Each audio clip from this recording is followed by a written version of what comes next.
This is a new Seiko 5 GMT. It's a new release from Seiko. Lately, Seiko has been a bit of a hit or miss. Some questionable releases and some great ones. Happy to say this one is one of the good ones. For this video, I have 3 different color variations of this model. I will show all of them interchangeably and let you decide which one is your favorite.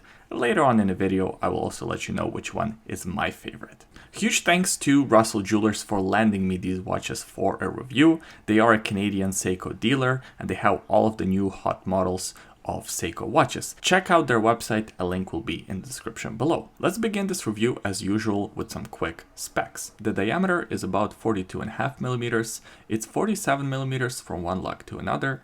It has a lug width of 22 millimeters and it's about 13.6 millimeters thick. The case and the bracelet are made out of stainless steel. The crystal is Hardlex mineral crystal. It has 100 meters of water resistance. It's powered by a Seiko caliber 4R34 automatic GMT movement, and it has a price tag of $475 US. Even though the case looks very similar to the legendary Seiko SKX, the finishes on the case are slightly different. We have a satin finish on top of the lugs and a high polish finish on the sides of the case, as opposed to the Seiko SKX, which has all high polish finishes.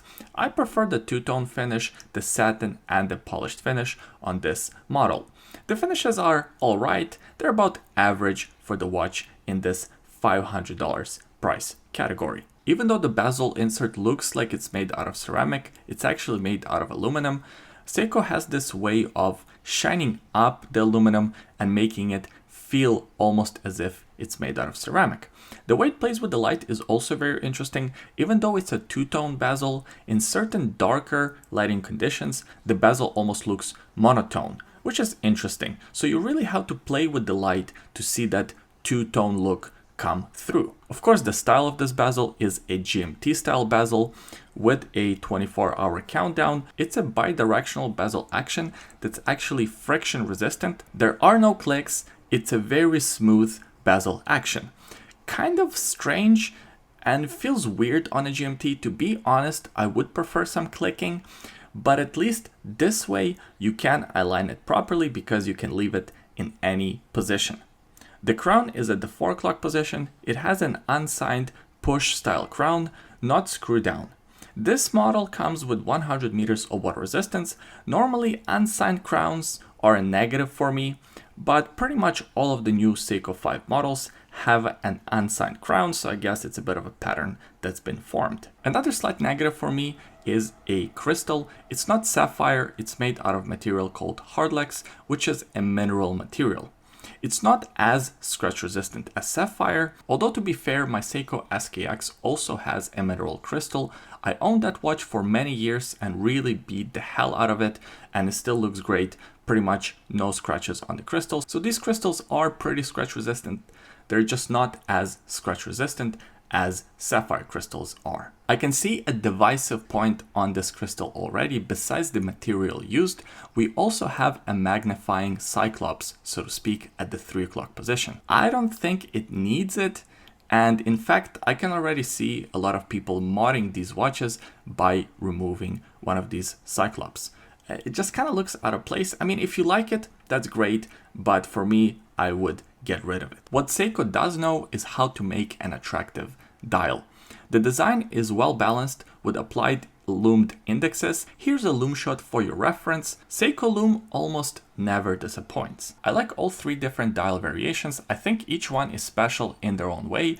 The one thing they have in common is that they're all matte finished. None of them are shiny, and I think for this design, that's a good thing. Another thing that these watches have in common is of course the movement. So the movement here is the caliber 4R34 automatic GMT movement that has 26 joules, 41 hours of power reserve, and a beat rate of 21,600 beats per hour. It's a hackable movement and a hand windable movement.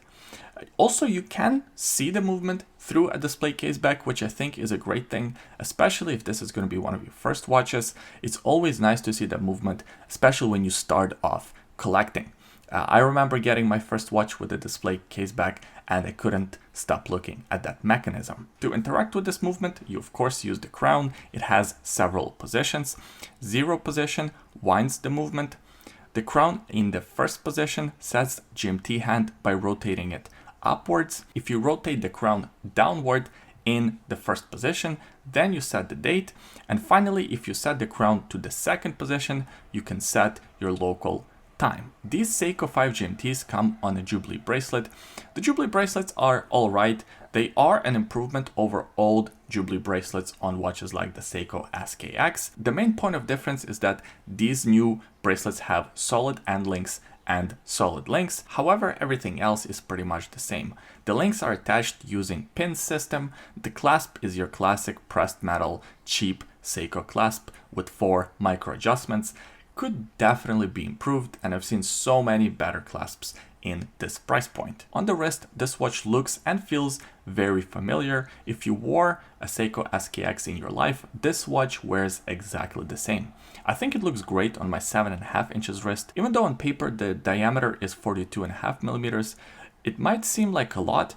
On the wrist, this one wears smaller, partially due to the cushion architecture of the case and partially due to the shorter lug-to-lug distance. The thickness is also very reasonable. I think this watch wears slimmer than the 13.5 millimeters would suggest. Overall, it's a very comfortable watch to wear. Out of the 3 different versions that I have in front of me, the blue and the black bezel one is my favorite. I like the fact that it has a blue dial and a red GMT hand. Overall, I think it's a well-balanced design, although each version is attractive in its own way, and I can see someone even buying all 3 of them. Overall, Seiko did a great job with this watch. For years, enthusiasts have been modding their SKX models to look like this, but now it's available directly from Seiko and for a reasonable price. Is it a perfect watch? No.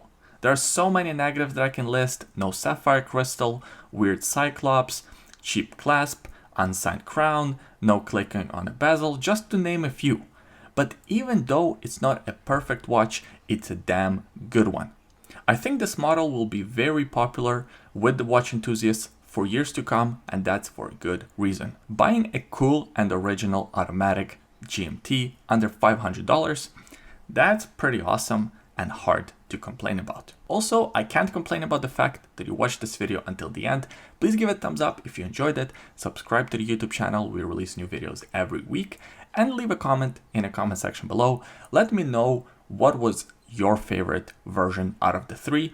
I always enjoy reading your comments. Also, in the description of this video, there is a secret link. Take a look if you're curious. Thanks for watching this one, and we'll see you next time. Bye.